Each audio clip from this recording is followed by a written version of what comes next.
జన విజ్ఞాన వేదిక ప్రజలలో మూఢనమ్మకాలను అంధవిశ్వాసాలను తొలగించి వారిలో సైంటిఫిక్ టెంపర్మెంట్ పెరిగేలా చేసే అద్భుతమైన సంస్థ. వారి కృషి అవిరళమైనది, వారి సేవలు ప్రశంసనీయము. ఇది వారి మీద ప్రజలకు ఉన్న అభిప్రాయం. ప్రజలకేంటి, నేను కూడా అదే నమ్మేవాడిని. కానీ ఈ వీడియో చూసిన తర్వాత వాళ్ళ మీద చిరాకు కలగలేదు, జాలి కలగలేదు, జుగుప్స కలిగింది. ఈ మనిషి పచ్చి అబద్ధాలను అలవోకగా చెబుతుంటే అది నిజము అన్నట్లుగా ఈ వీడియోను ప్రజలలోకి తెచ్చి ఆ అసత్యపు భావజాలాలను అమాయక ప్రజల మదిలోకి నెట్టడానికి చూస్తున్నారు. అది జన విజ్ఞాన వేదిక కాదు, జన అజ్ఞాన వేదిక. ఈ వీడియో ఆశాంతము చూస్తే నేను అన్నది నిజమో కాదో మీరే డిసైడ్ చేసుకోవచ్చు. ఆర్యులు మన దేశానికి వచ్చారని అనేక ఆధారాలు ఉన్నాయి. అవునండి, అట్లా చాలా ఆధారాలు ఉన్నాయి. కానీ అవన్నీ కూడా పటాపంచలు అయిపోయినాయి. మీరేమైనా కొత్త ఆధారాలు తీసుకొచ్చారా? అవన్నీ కాకుండా భాషా శాస్త్రం కూడా ఈ విషయాన్ని రుజువు చేస్తుంది. భాషా శాస్త్రమా? ఇంతకీ ఏ భాష? సంస్కృతమా, ఉర్దూనా, లేక హిబ్రూనా? అదేనండి, బైబిల్ భాష. ఇరాన్ ప్రాంతంలో హకమని అనే ఒక వంశం ఉండేది. ఆ వంశానికి సంబంధించిన డేరియస్ I అనే రాజు చాలా ప్రసిద్ధుడు. డేరియస్ ద గ్రేట్ అనే పేరు కూడా తెచ్చుకున్నాడు. మీరు గూగుల్ ఓపెన్ చేస్తే మీకు అందులో కనిపిస్తుంది. అవునండి, నిజమేనండి. ఇదిగోండి, ఈయనే Darius the great. Darius I. అయితే ఏమిటి వీళ్ళను అఖియమినిడ్ అని కూడా అంటారు. అవునండి, నిజమండి. మీరు అన్ని నిజాలు చెప్తున్నారండి. ఈ అఖియమినిడ్ అంటే ఏమిటి అంటే స్నేహితుల హృదయాల్లో చోటు కలిగిన వారు అని అర్థం. అర్థం అదే కానండి అయ్యా, అది ఆర్యుల భాషనా? అది సంస్కృతమేనండి.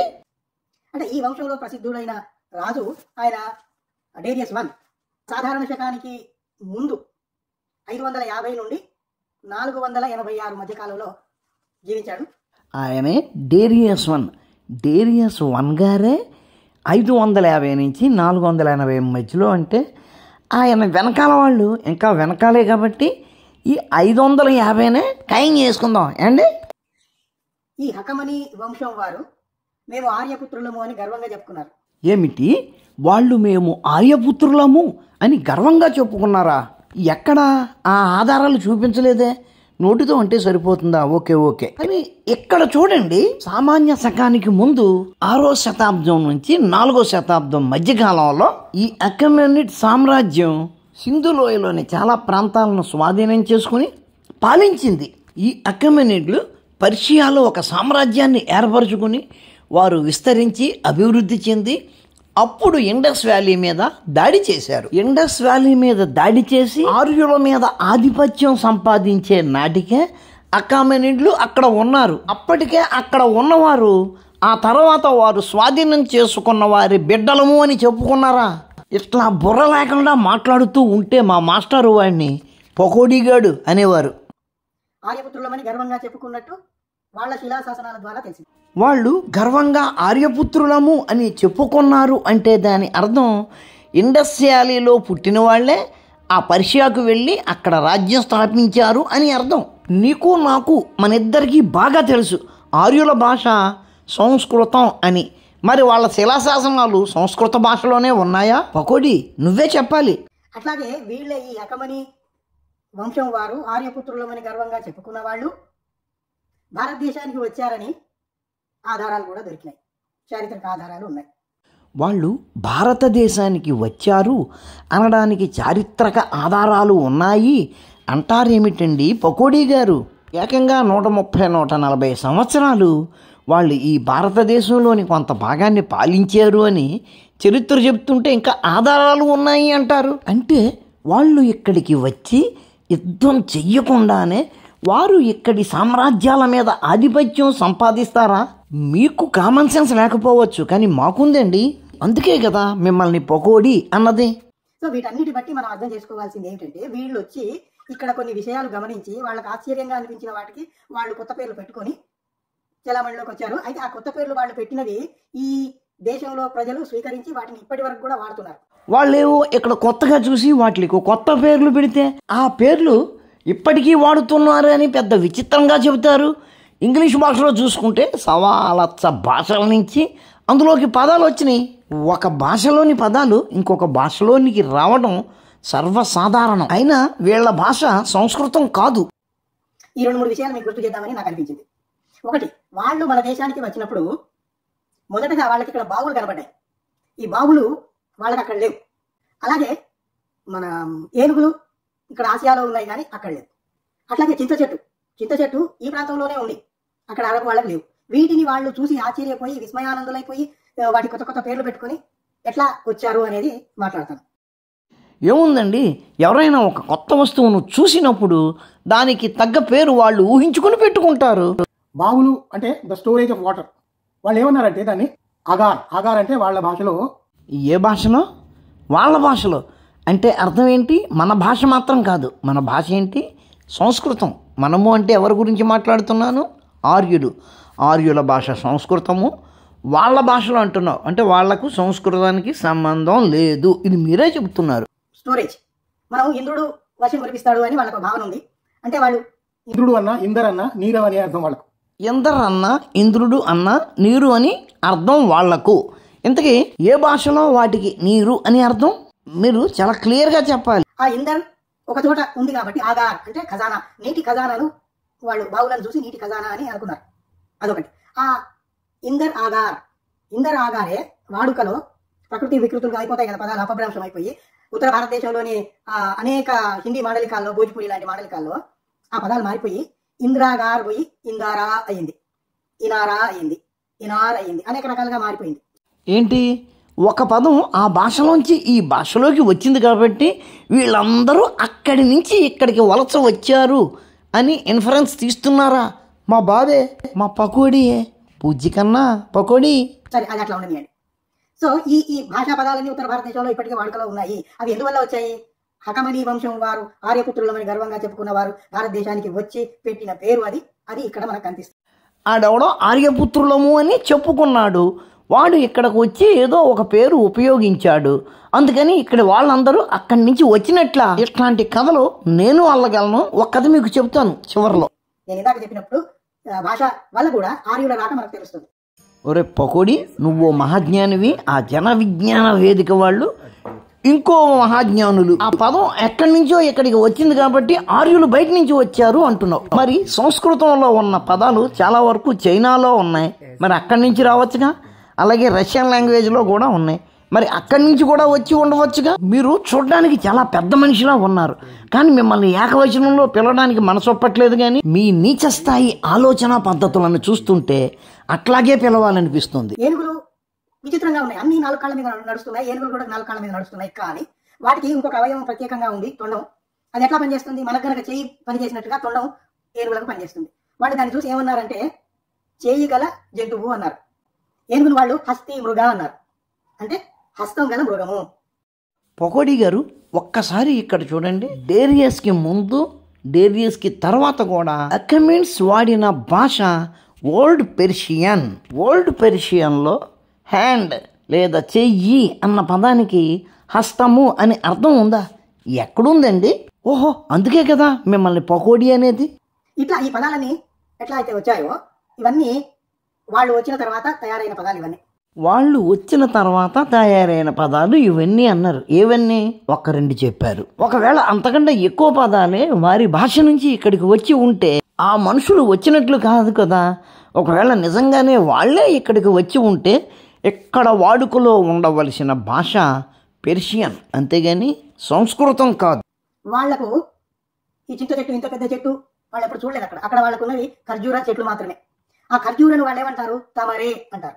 తమరే అంటే ఖర్జూరం అని. వాళ్ళు వచ్చి ఈ చింత చెట్టు, ఆ చింతపండు తిని చూస్తే తీయగా పుల్లగా వాళ్ళకు ఆ ఖర్జూరం గుర్తొచ్చింది. గుర్తొచ్చి ఏమన్నారంటే దీన్ని తమరే ఐ హింద్, వాళ్ళ ఖర్జూరాన్ని తమరే అంటారు. ఐ హింద్ అంటే ఇది భారతదేశపు ఖర్జూరము అని వాళ్ళు అన్నారు. తమరే ఐ హింద్. ఆ తమరే ఐ హింద్ను బ్రిటిష్ వాడు తీసుకొని తమరే ఇండ్, అయ్యండి ఇండ్, ఇండియాకు షార్ట్ ఫామ్ టామరిండ్ అయింది. తమరే ఇండ్, టామరిండ్ అది వాడుకలోకి వచ్చింది. ఎంతకు టామరిండ్ అనే మాట సంస్కృతంలో ఉందా? ఎందుకు అంటే ఆర్యుల భాష సంస్కృతం, ఇంగ్లీషు కాదు, ఉర్దూ కాదు. సో ఈ పదాలన్నీ ఎందుకు ఎట్లా వచ్చాయనేది కనుక మనం పరిశీలిస్తే భాషా శాస్త్రజ్ఞులు చెప్పేది ఏమిటంటే ఆర్యులు వచ్చి ఇక్కడ ఆశ్చర్యపడి కొన్ని విషయాలకు కొన్ని పేర్లు ఏవైతే పెట్టారో అవి ఇక్కడ ప్రజల్లో ఇక్కడ సమాజంలో ఇమిడిపోయాయి. అంటే వాళ్ళు వచ్చింది నిజము. ఆ అకామిన్ సామ్రాజ్యం ఏర్పడిందే 550 BCEలో. అంటే మీరు అన్నట్టుగా వాళ్ళే ఇక్కడికి వచ్చి ఉన్నా ఎప్పుడు 2500 సంవత్సరాల క్రితం. BCE 500 సంవత్సరాలు. 2500 సంవత్సరాల క్రితం ఆర్యులు అనేవాళ్ళు అక్కడి నుంచి ఇక్కడికి వచ్చి ఉంటే మరి 8000 సంవత్సరాల క్రితం ఇంకిపోయిన సరస్వతీ నదిలో స్నానం చేసి ఆ నది ఒడ్డున కూర్చుని వేదాలు వల్లించిన వాళ్ళెవరు? వాళ్ళు ఆర్యులు కాదా? ఆ అకామిన్ సామ్రాజ్యం ఏర్పడడానికి ముందే కనుమరుగైపోయిన సరస్వతీ నది ఒడ్డున ఋగ్వేదంలోని మంత్రాలు వల్లించబడ్డాయి అని సుమారు 95 మంత్రాలు ఋగ్వేదంలో చెబుతున్నాయి. మీరు చెప్పినట్లు అక్కడి ప్రజలు కొంతమంది 2500 సంవత్సరాల క్రితం ఇక్కడికి వచ్చి ఉండవచ్చు. ఇక్కడ ఉన్న వారితో కలిసిమెలిసి జీవించి వారితో సంబంధ బాంధవ్యాలు ఏర్పరచుకొని వారిలో కలిసిపోయి ఉండవచ్చు. అంత మాత్రాన కేవలం అక్కడి నుంచి వచ్చిన వాళ్ళే ఆర్యులు అనడం అంటే గనక నోటితో నవ్వకుండా ఇక దేనితోటో నవ్వుతారు. ఈ పదాలే కాదు, అక్కడ వాళ్ళ శాసనాల ద్వారా, చారిత్రక ఆధారాల ద్వారా కూడా తెలుస్తున్నాయి. అందువల్ల వీటిని మనం పరిగణలోకి తీసుకోవాల్సిన అవసరం ఉంది. అయ్యా ఎర్రి పుష్పం పకోడీ గారు, 8000 సంవత్సరాలకు ముందే సరస్వతీ నది ఒడ్డున వల్లించబడ్డ మంత్రాలను 2500 సంవత్సరాల క్రితం ఏర్పడ్డ రాజ్యంలో వాళ్ళు రాశారు అని చెప్పడం అంటే గనక మీ నాన్నగారి గురించి మీరు చెబుతూ మా నాన్నగారు చిన్నప్పుడు బాగా అల్లరి చేసేవారు, ఒకసారి నేను ఎత్తుకుంటే నా మీద ఉచ్చ కూడా పోసేశారు అని నువ్వు చెప్తే ఎలాగుంటుందో అట్టా ఉంది. అది మిత్రులారా 2500 సంవత్సరాల క్రితం జీవించిన వాళ్ళు 8000 సంవత్సరాల క్రితమే ఋగ్వేదాన్ని రాశారు అని ఈ పకోడీగాడు చెబుతుంటే అది నిజము అని ఈ జన అజ్ఞాన వేదిక వాళ్ళు ప్రచారం చేస్తున్నారు. ఆ పదాలు ఇక్కడికి వచ్చాయి కాబట్టి ఆ మనుషులు ఇక్కడికి వచ్చారని ఇతను చెబుతున్నాడు కదా. ఇదే ఎనాలజీని ఉపయోగించి నేను కథ చెబుతాను. ఈ పకోడీ ఎవరు? ఈ దేవరాజు పకోడీ ఒక అంతర్జాతీయ సదస్సులో పాల్గొనడానికి చెన్నై వెళ్ళారు. ఆ చెన్నైలో బీసెంట్ రోడ్లో ఉన్న ఒక 7 అంతస్తుల లాడ్జిలో అయ్యగారు దిగారు. కానీ ఆయన దిగినప్పుడు ఆ పక్క రూములోనే 6 హై క్లాస్ కాల్ గర్ల్స్ ఉన్నారు. అయ్యగారు రూమ్లోంచి బయటికి వెళ్ళినప్పుడు వచ్చినప్పుడు వాళ్ళు అక్కడ ఎదురవుతూ అయ్యగారిని చూస్తూ నవ్వుతూ ఉండేవారు. అందమైన అమ్మాయిలు నవ్వితే తిరిగి నవ్వని వారు ఎవరుంటారు? అయ్యగారు కూడా నవ్వారు. ఆయన అక్కడి నుంచి రిటర్న్ అవ్వడానికి ముందు రోజైతే కాకతాళీయంగా అయ్యగారు ఆ 6 అమ్మాయిల్లోని 2 అమ్మాయిలు ఒకే బెంచ్ మీద ఒకే టేబుల్ మీద కూర్చుని ఒకేసారి భోజనం చేశారు. అలాగే ఏ రోజైతే ఉదయాన్నే తమ ఊరిలో ఆయన దిగారో స్నానం చేసి వెంటనే ఆ ఊర్లోని ప్రముఖ వెనీరియాలజిస్టు డాక్టర్ సమరం గారి దగ్గరికి వెళ్ళారు. వెళ్ళి ఆ ముందు రోజు చెన్నైలో అభ్యుదయ భావాల రచయితల సంఘంలో తీర్మానించిన విధంగా అభ్యుదయ రచయితల రక్షణ రిలీఫ్ ఫండ్ ఏర్పాటుకు ఆయన సహకారాన్ని కోరి ఆయన దగ్గర కొంత ఫండ్ కూడా కలెక్ట్ చేశారు. అవి జరిగిన ఈవెంట్లు, అది జరిగిన విషయం. ఇప్పుడు అక్కడ జరిగిన ఈవెంట్లను బట్టి అక్కడ జరిగిన విషయాన్ని నేను నా నెరేషన్లో చెప్పమంటారా? మన దేవరాజు గారు చెన్నై వెళ్ళడానికి టికెట్లు బుక్ చేసుకున్నప్పుడే చెన్నైలో ఉన్న తన ఒక మిత్రుడితో సంప్రదించి కొంత రసాత్మకంగాను కళాత్మకంగాను అట్మాస్ఫియర్ ఉండే హోటళ్ళ లిస్టును పరిశీలించుకొని అటువంటి వాటిలో ఒక మంచి హోటల్ని ఎన్నుకొని అది కూడా ఆ అమ్మాయిలు ఏ రూమ్లో అయితే ఉంటారో దానికి దగ్గరలో రూము తీసుకొని వారితో పరిచయం పెంచుకొని వారితో ఎంజాయ్ చేసి అక్కడి నుంచి వచ్చే ముందు రోజు డైనింగ్ హాల్లో వాళ్లతోటే కలిసి భోంచేసి రాత్రి ట్రైన్ ఎక్కి పొద్దున ఊళ్ళో దిగారు. చెన్నై లాడ్జిలో రసవత్తరంగా గడిపిన మధుర క్షణాల వలన ఏదో మూల సురసురం అంటూ గోల పెడుతోంది. ఆ బాధ భరించలేక కొంపదీసి ఎయిడ్స్ కానీ వస్తుందేమో అన్న భయంతో గబగబా స్నానం చేసేసి గబగబా టిఫిన్ తినేసి డాక్టర్ సమరం గారి అపాయింట్మెంట్ తీసుకుని ఆయన దగ్గరకు వెళ్ళి ఆ మూల ఎక్కడో చూపించి వైద్యం చేయించుకున్నారు. ఇప్పుడు చెప్పండి, అక్కడ జరిగిన ఈవెంట్లకు నేను కల్పించిన కథ సూట్ అయ్యిందా లేదా?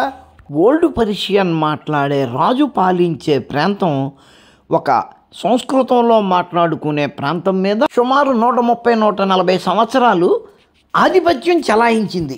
అటువంటప్పుడు వాళ్ళ భాష వీళ్లకు, వీళ్ళ భాష వాళ్లకు అలవాటు వస్తుంది కదా, ఎందుకంటే తప్పదు.